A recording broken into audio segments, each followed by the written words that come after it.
Chung à vai hôm ta và chôn si cần dâu nắm tiết bất thiên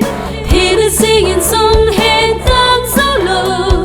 và nuôi dấu sâu in thiêu dấu si chung ngắm vai hôm ta.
Dấu si chung à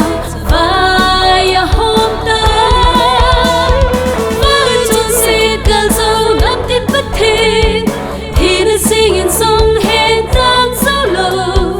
và nuôi dấu sâu in thiêu dấu si chung ngắm vai hôm ta và người chôn si cần dấu nắm tiết bất thiên thì nó sinh in sông hẹn tăng dấu lầu dấu sâu in thiêu dấu si chung à vai hôm ta và chôn si cần dấu nắm tiết bất thiên thì nó sinh in sông hẹn tăng dấu lầu và nuôi dấu sâu in thiêu dấu si chung